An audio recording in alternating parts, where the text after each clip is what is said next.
मोगरा संभाल रही है ना, मोगरा को दे दिया करो तनख्वाह। नहीं नहीं नहीं मम्मी जी, ऐसा जुल्म मत करिए आप, प्लीज ये पैसे रख लीजिए।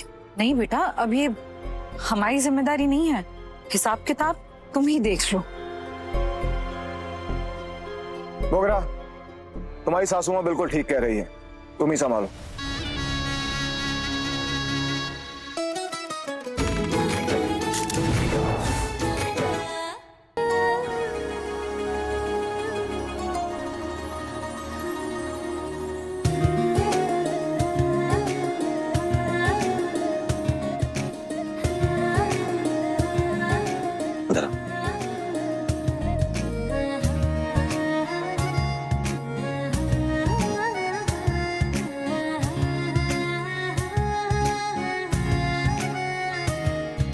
वैसे कमाल ही है ना अम्मी, कितनी सुंदर साड़ी लेकर आए तुम्हारे लिए। इस साड़ी में तुम्हारे जैसी बंदरिया भी अच्छी लग रही है। अच्छी नहीं एक्चुअली, हमारी बंदरिया बहुत सुंदर लग रही है।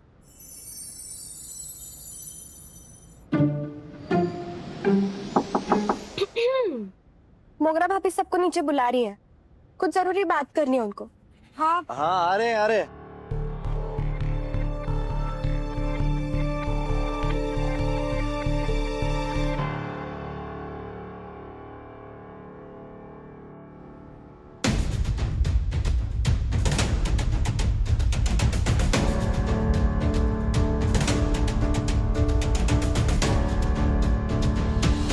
क्या चल रहा है? ये रंग तो बहुत अच्छा लग रहा है तुम्हें, या फिर पति ने साड़ी गिफ्ट किया है इसीलिए ऐसा लग रहा है। खैर जो भी है, खैर ढा रही हो तुम इसमें।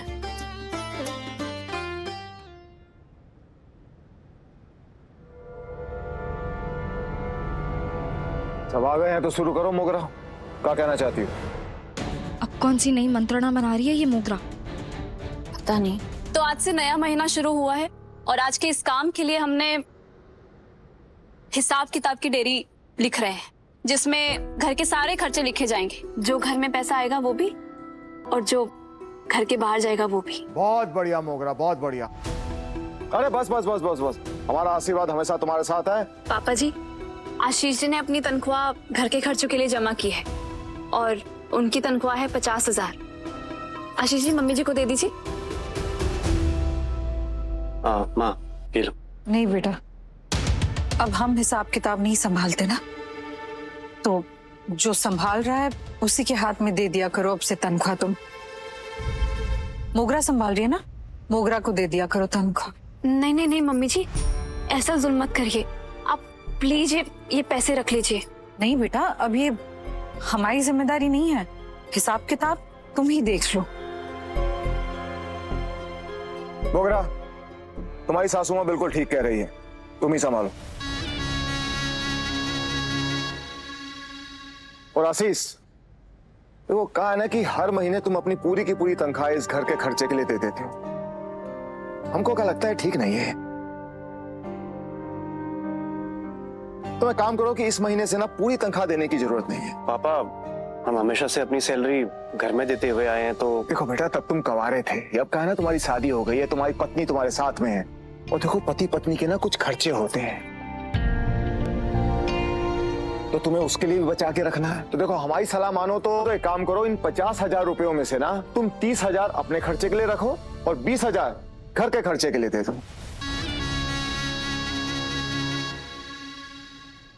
मोगरा चलो।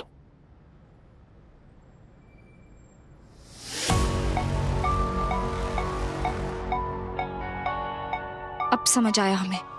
तो ये है इसका गेम प्लान। जी यार, इस औरत के पास पैसे के अलावा कोई टॉपिक नहीं है क्या? हर समय पैसा पैसा करती है। देखा आपने कितनी शातिरता से इसने 30,000 अंदर कर लिए और 20,000 घर के खर्चों के लिए दे दिए। बहुत चट्टे है। केतन भैया, धीरज, आप दोनों की तनख्वाह।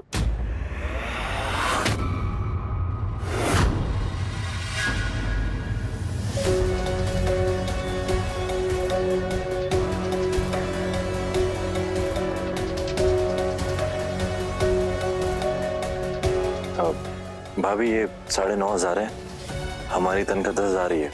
500 रुपए हमारे खर्च हो गए थे, तो ये रख लीजिए।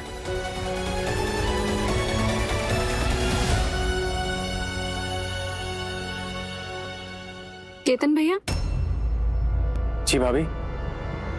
आपका हिसाब।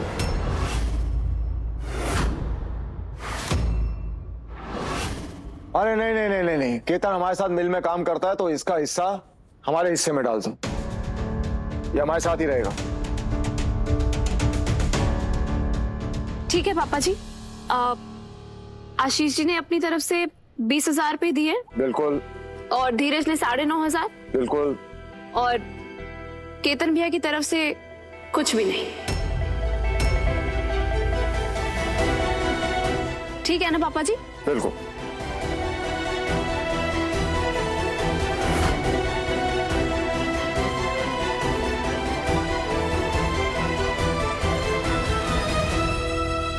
मोगरा, बहुत अच्छा सिस्टम बनाया है हिसाब रखने का। सॉरी आशु दादा, लेकिन हम इस सिस्टम से सहमत नहीं है।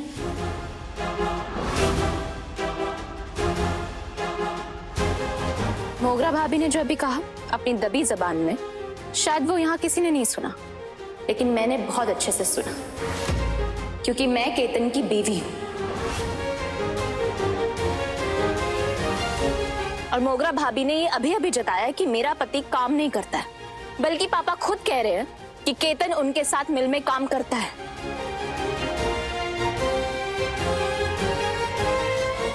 तो क्या इनकी नजर में वो कोई काम नहीं है?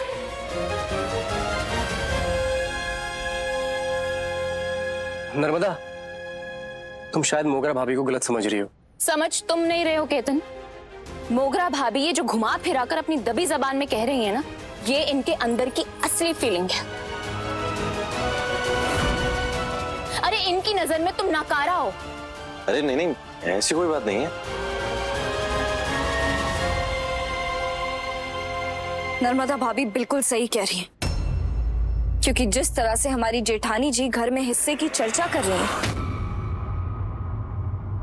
उससे तो यही लग रहा है कि वो इस घर को पैसों के आधार पर बांटना चाहती है। और ऐसा करने से आगे जाके भाई भाई में फूट पड़ेगी।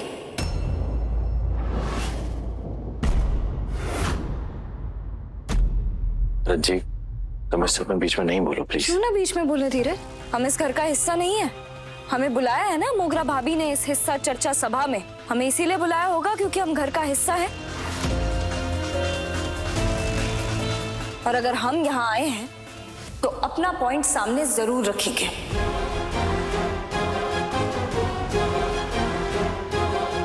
अगर इस सिस्टम को सही से लागू करना है तो घर के हर सदस्य को कंट्रीब्यूट करना चाहिए। नर्मदा भाभी को भी, हमें भी और माँ को भी। और फिर सिर्फ केतन दादा के हिस्से में चर्चा क्यों हो रही है? मोगरा भाभी के हिस्से पे भी तो चर्चा होनी चाहिए ना? क्यों मोगरा भाभी, आपका हिस्सा कहाँ पर है? रज्जी, मोगरा जो बोल रही है बिल्कुल ठीक बोल रही है। उसकी बात को हवा देने की कोशिश मत करो और ना कोई और रंग देने की कोशिश करो।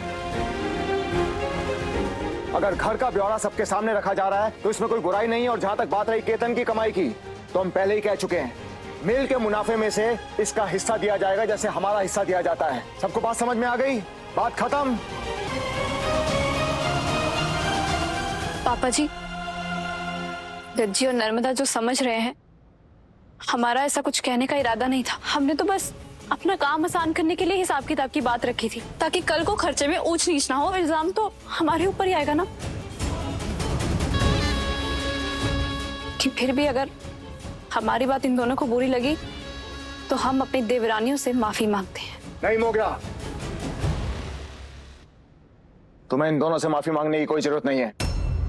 गलती इन दोनों की है, और अगर माफी मांगनी है तो नर्मदा को मांगनी चाहिए मोगरा से।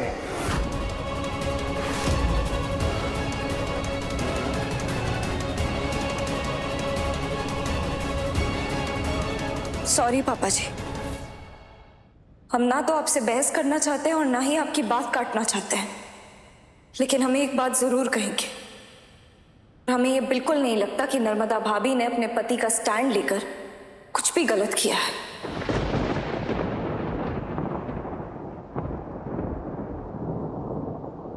रज्जी, अगर तुम कुछ ना ही बोलो तो अच्छा है। और किस हक से बात कर रही हो तुम? वैसे भी तुम्हारा और धीरज का रिश्ता झूठा है।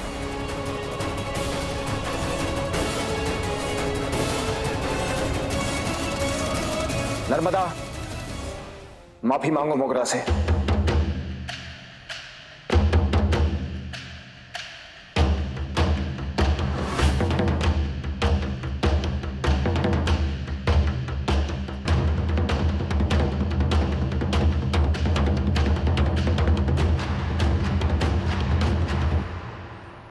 सोच कर रही हो नर्मदा?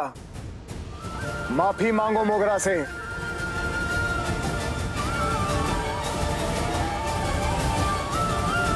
ठीक है।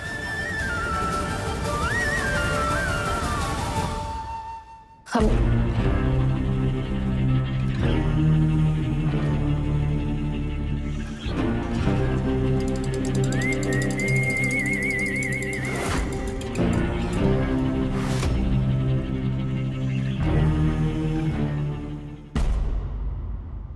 रज्जी का मुंह तो तुमने बंद कर दिया देव, लेकिन हमको भी लगता है कि नर्मदा ने कुछ गलत नहीं किया।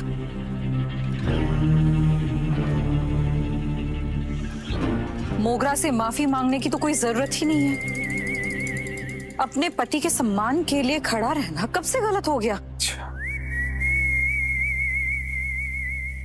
हमारी बात को काट के तो बहुत सम्मान किया ना आपने हमारी बात का। जो पति के सम्मान पर ज्ञान बांटने चली हैं अब। पति होने का हक तुमने उसी दिन खो दिया था जिस दिन तुमने हमारा मंगलसूत्र छीनने की कोशिश की थी।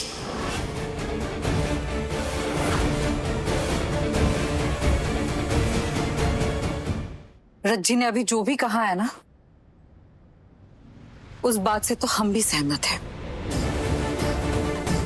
आज जो ये चर्चा हो रही है ना यहाँ पर, उससे एक बात तो साबित हो गई कि इस घर का बंटवारा हो चुका है। और ये बंटवारा उस दिन शुरू हुआ था जिस दिन तुमने इस घर में चुनाव करवाया था।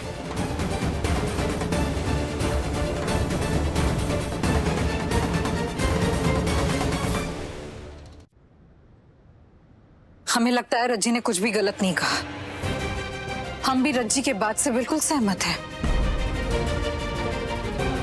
जब बात यहाँ घर खर्चे में हिस्सा देने की है, तो ये हिस्सा सिर्फ घर के मर्द ही क्यों दे? घर के मर्द और बेटे ही इस घर खर्च में भागीदार क्यों बने? हम भी तो इसमें भागीदार बन सकते हैं। हम क्यों बोझ बनकर रहे?